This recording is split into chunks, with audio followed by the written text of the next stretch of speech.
And welcome into the Radio Days edition of Now and Next. This week, got to sit in with my friend Gene Valaitis at CKTB in St. Catharines. He's the kind of guy who would kill for a Nobel Peace Prize. No, I would not. He's Gene Valaitis on 610 CKTB, Niagara's news and talk. Yeah, we're rolling along here in hour number one. You know, can I just stop and say something? How nice is it to have Alex giving us this sunny, beautiful forecast today? Like, do you recall the last morning that it was sunny like this? No. No. I was probably, Yeah, it was minimum 2 weeks exactly. ago. Yeah. This is what I'm saying. So what a beautiful morning. Steph was at Brock University this morning.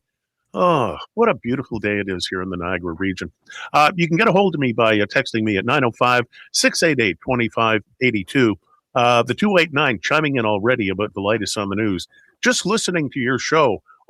Oh my God, we are so screwed. It is not even funny. Yeah, well, that's my take on what's going on. And again, you can always get a hold of me. I read every single text message. I try to respond. And if it adds to the show, if it's good and it doesn't suck, I read them on the air, just like this one from the 289. You can add a name, by the way. Later on this hour, Adam Zivo checks in from Israel early. And in hour two, there is a brand new update coming from Marineland and the whales. We'll talk to Caitlin Mitchell, Director of Legal Advocacy at animaljustice.ca. They are a very, very good friend of the show. When I told them about this new report, they hadn't even heard about it. So this is going to be exciting news coming up in hour two. It is a Tuesday morning, and that means our very good friend, recovering news director, journalist, and podcaster, Dave Trafford joins us. And good morning, sir. Hello, Gene, and I just want to say that I don't think it's a coincidence that Wyatt and Willie told us we were going to have an early spring, and when the prognostication didn't come through, he's dead. Something's I'm not being conspiratorial, but something's going on, not. pal. Of course not. Something is going on. I've got to tell you, we need the sunshine here in the Niagara region. And just driving in this morning, no clouds, beautiful sunrise. So it's a beautiful day in the neighborhood, as Fred Rogers would say. Hey, thanks for passing along this story to me. I read it this morning and I went, what? At least $50 million in deposits went unredeemed on booze containers in Ontario in 2024. You asked the question, where did the money go? I'm guessing landfill sites? Well, I think that's the question. And the answer, the other question, pardon me, the other question is going to be, what are the 2025 numbers going to look like? Because remember, we have closed down, I don't know how many beer stores, and they were the ones taking the deposits, right? So, and the normal haunts that I would go to in our neighborhood, not there anymore. And even the ones that, where we have a cottage and there was the local beer store, it's closed. So all of a sudden, there's no place to put the empties. And here's my real question. Why is it that the LCBO, which is responsible for a good 90+% of all the bottles that are out there in containers, why do they not take the bottles back? Why do they not take the containers back? It's run by the government. Governments have no business running private businesses because they don't know how to do it. Of course, they should be taking them back. I mean, the provincial and private alcohol stores in British Columbia, for example, they take them in. Of course. And the problem now is, all the grocery stores and convenience stores that are taking beer and wine, etc., the pressure's on them to take the bottles back. Well, here's the issue, that out of all of the bottles that are sold in a given year, there's something like 1 billion liters of alcohol that's sold through the LCBO. The question then becomes, what portion of that is the convenience store compared to what portion is it in terms of sales of the LCBO? LCBO is taking none back. The convenience store clearly is taking more than what they're selling back, plus what is in the beer stores, plus what's at the LCBO. The pressure on them is extraordinary and excessive. It's insane that we do not demand that the LCBO have an infrastructure to take these bottles back. And good question. There's $50 million sitting in government coffers that should be back in my pocket. Exactly.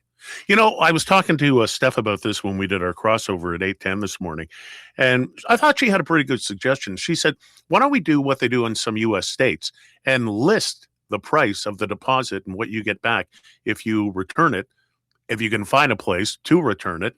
And that might just be an added incentive. I know where I live in my building, we have a garbage room with the recycling and all the rest of it.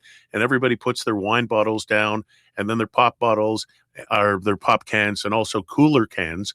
And they have a committee. And once a month, they go to a place where they can get the money back. And they use it in the building to fund things like Super Bowl parties and repairs, which I think is a great idea. I mean, that's recycling at its best. Absolutely. And that's a really, but again, that's communities stepping up and doing what's good for the community. The government, the LCBO should be leading the way on that. And they should actually have incentives for your condo building or whoever it is to do that. You know what? If you want to do that, we'll send the truck around. We'll have a weekly deposit or wherever you can drop your stuff off, because if it's inconvenient now that the beer stores aren't in the neighborhood. I just think it's insane that this is money that's going to waste, in effect, that it's just going down a hole and it's not coming back, where we should be getting that money up front.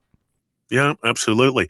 Hey, listen, the Joseph Brant Hospital in Burlington, they're begging for money from the public to get a new CT scanner. I mean, we could have purchased 2 of them with a portion of this money. It's disappearing. Yeah, well, and you know, again, it sounds really small. Let's do a bottle drive. $50 million. That's lottery money. Yeah, it sure is.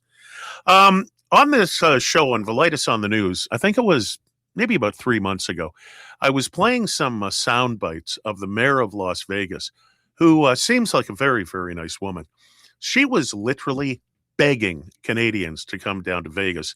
And there's a series of hotels that are owned by a gentleman who grew up in Detroit, right across the river from Windsor. And for a limited time, he's been offering accommodations and even gambling on par with the Canadian dollar. And now you alerted me to this as well. Geez, you're doing all the work, Dave. It was we're talking about the travel boycott. It marked a new milestone in January, with more Canadian residents returning from trips overseas than re-entering by vehicle from the U.S. The U.S. is hurting, and you can only blame one person. Oh, entirely. Well, no, you can't, because there are 70 million people who voted for him. I'm just saying, I know we always come back, Americans love us and all that, but the fact is there were 70 million enablers in that country that said, oh, okay, I'll put the X there, and then they moved on. And they didn't think that there was going to be any effect or any impact.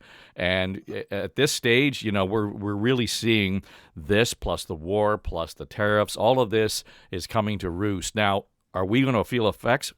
Of course we are. And let's face it, you know, it cuts both ways. I mean, the border towns will tell you on this side of the border that this is not good for business either, right? We need to have that back and forth. We need to have a healthy economies on our cross-border shopping and our cross-border communities. That's really important. But boy, I don't know about you, but I know a lot of people, with the exception of business, are saying we are making other plans. Normally we would go to, and they, you know, fill in the blank, Vegas, the East Coast, whatever it might be.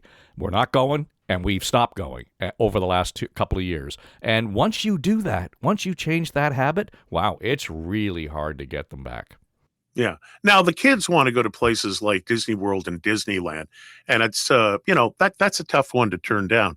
But when you take a look at our Canadian dollar and you take a look at, you know, what Trump has been saying about the 51st state, I personally know a lot of people who have decided to do things. Well, people aren't going to Guadalajara because of that, what happened about a month ago. But I know a lot of people who are going to places like Cabo for the first time. For sure. And I mean, I know folks in our circle, rather than going south for the spring, they're going to Europe. Right, and the deals are there. There's all kinds of incentive. Or hey, why don't we visit the rest of the country? I mean, yes. You know, how many of your listeners have been? You know, I know a lot of them probably been in the United States, but how many have visited Newfoundland and Labrador or Kelowna, British Columbia? Exactly. Right. You know what? Big White in Kelowna, Whistler, just north of Vancouver. Well, heck, right inside the city of Vancouver, there's 2 world-class ski resorts. You know, it's important to visit your own country. I mean, I've said this a couple of times on the show. I have twice driven from southern Ontario to Vancouver and back.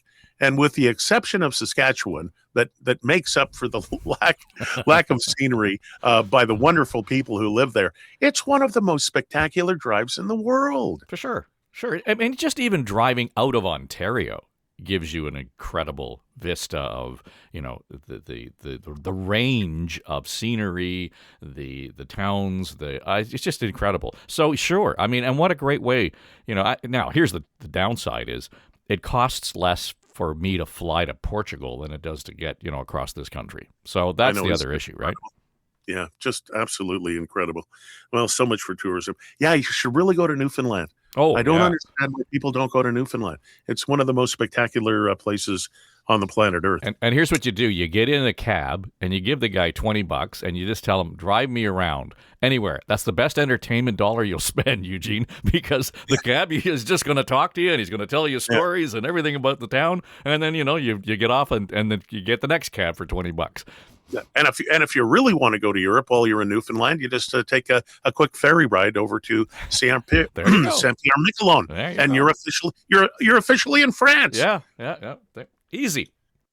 Yeah, Canada's got a lot to offer. The Prime Minister should visit Canada more often. Hey, listen, I got to take a break. When we return, man, we've got a lot to talk about.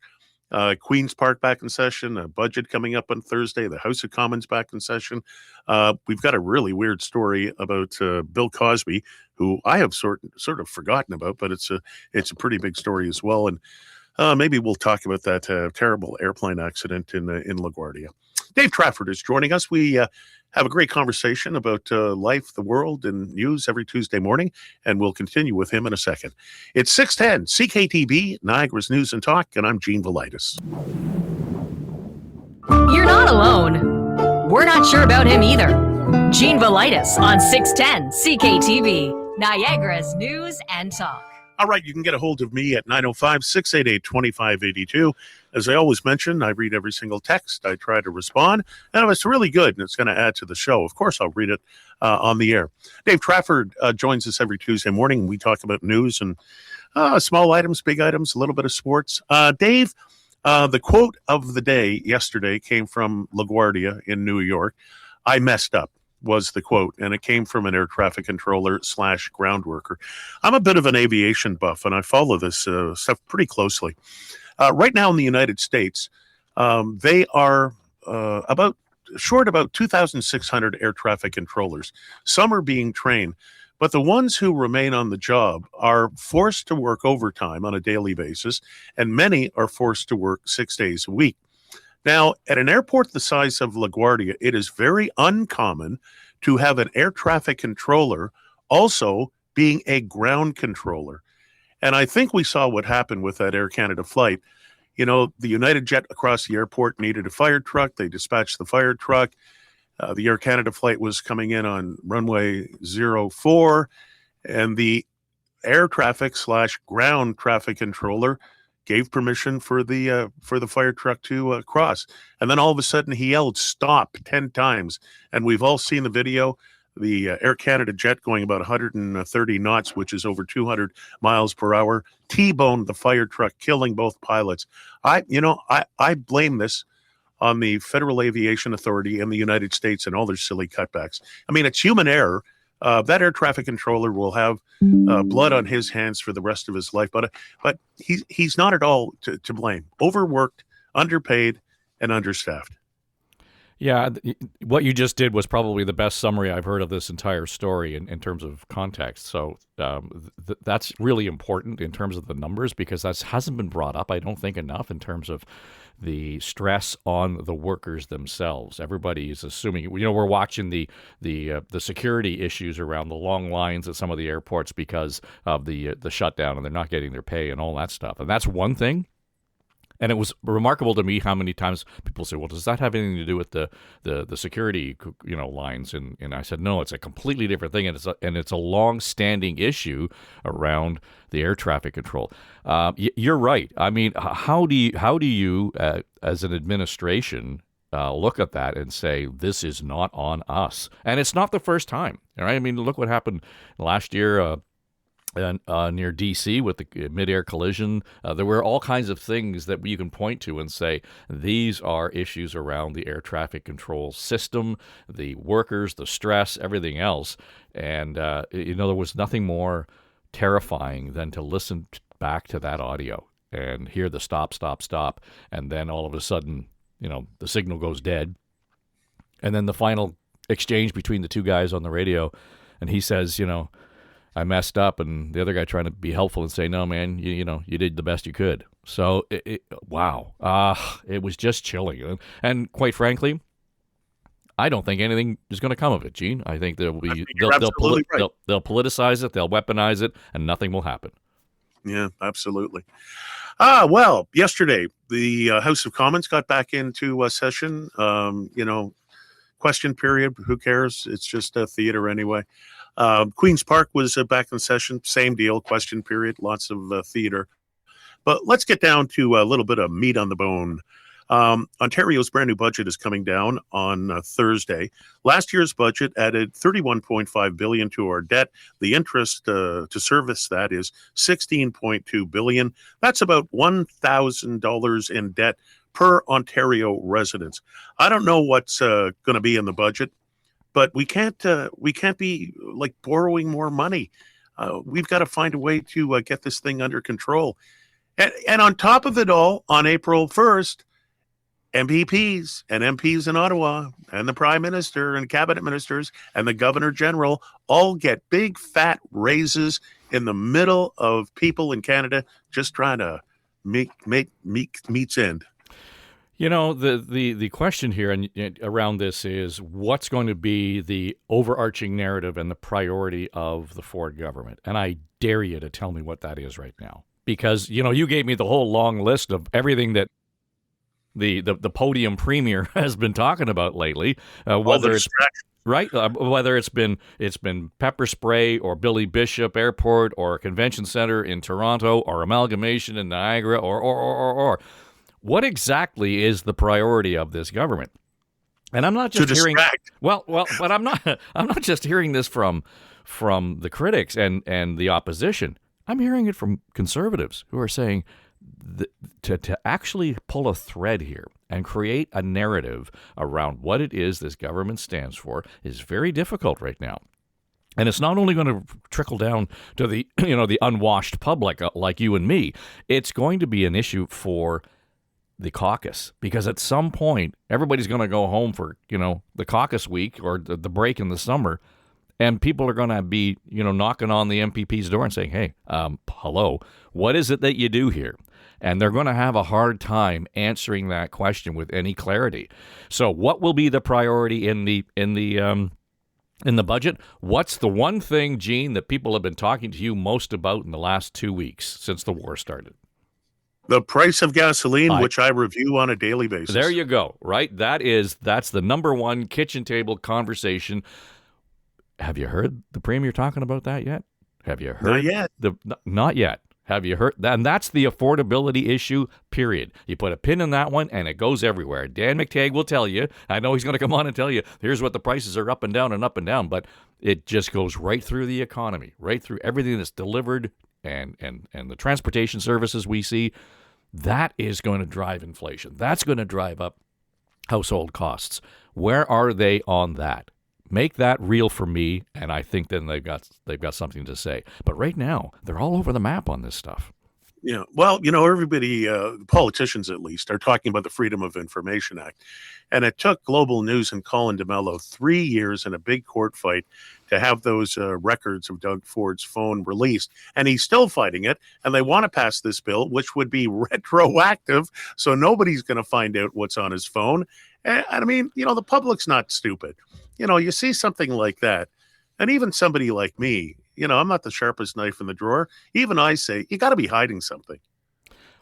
Well, therein lies the question, right? Because if you're just doing that where you've already got protections in place, and the Premier suggesting that somehow by getting his phone records, we're all of a sudden going to unleash and release all of the concerns that are expressed in confidential conversations with constituents about their health care or whatever it happens to be.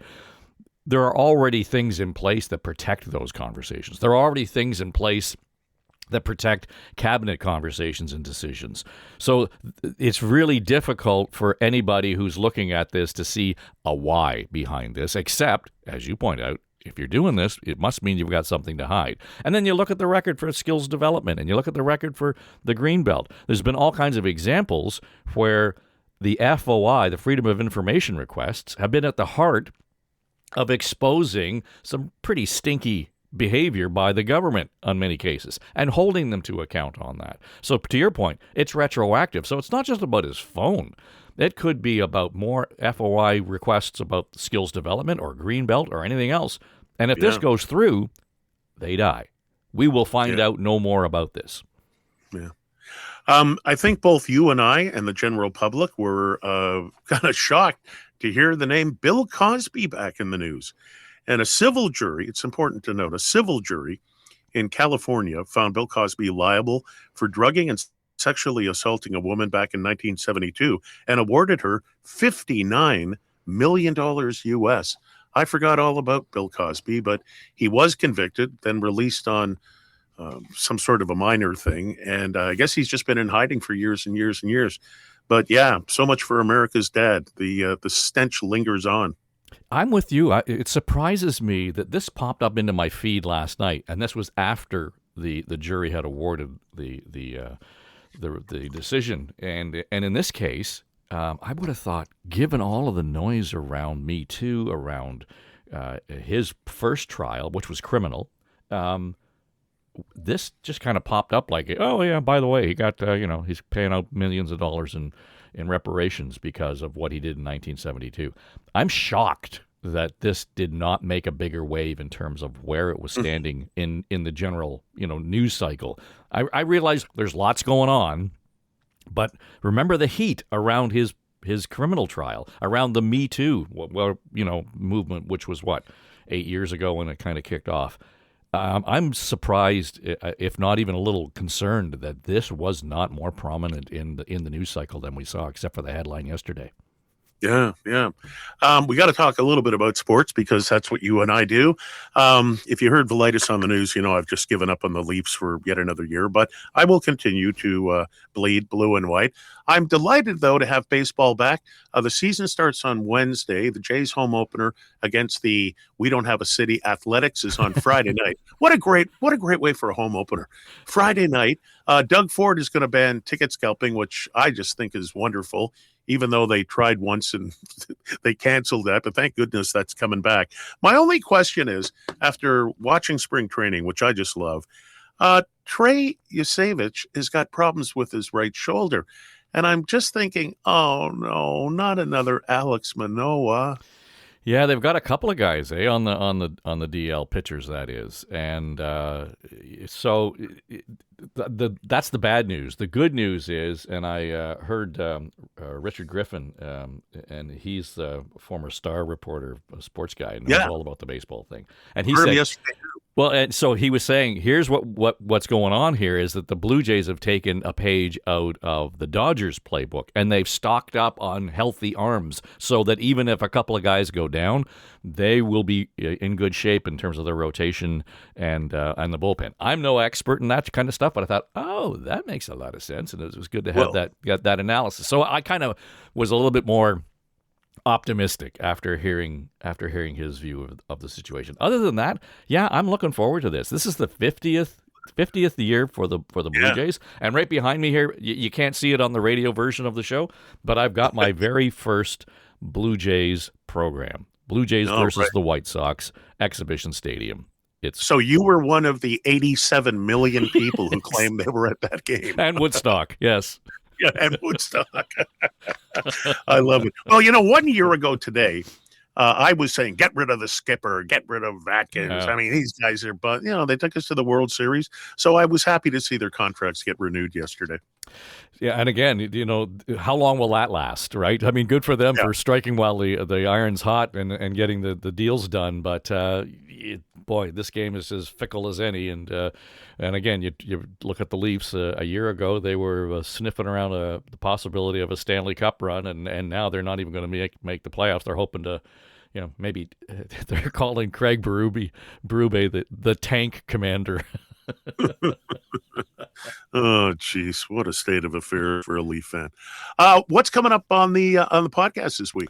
Well, we will no doubt be watching closely to see what kind of performance comes out of Queen's Park vis-a-vis the budget, everything else that's going to happen around that. And it'd be interesting. I mean, the first question, to your point, and question period yesterday, back after more than 3 months off, was about the freedom of information. And yes, it resonates with you and me and the opposition. Does it resonate with the general public? Not sure. So we'll watch to see what the opposition tactics are between now and later this week, and to see if, in fact, anybody is going to glom onto this issue of the price of gas is killing us and it's not sustainable. That has to be the number one question. If Trump was the question last year in the election, this has to be the issue right now as we craft a budget and move this forward. All right. And where can people find your great podcast? I mean, you got the best guests. Plug them too. Oh, yeah. We've got Tim Hudak is a regular guest. Of course, he is the former leader of the PC party. Kathleen Wynne, the former Premier of Ontario, our pollster in residence, John Wright, and Keith Leslie spent about 25 years at Queen's Park as the bureau chief at Canadian Press. So we've got all the angles covered, and you can get it anywhere you get your podcast, iHeart, Apple, Spotify, and there's also a YouTube version. Just look up Dave Trafford's podcasts on YouTube, and you'll land where you need to be. All right. Love these conversations every Tuesday morning, my friend, and we will do it again next Tuesday. Thanks, Gene. There he goes, Dave Trafford, recovering news director, podcaster, and journalist. Well, we say recovering news director because Dave and I were both news directors, so we kind of joke around about that. Just a little peek behind the curtain. Now and next is an Eye Contact production.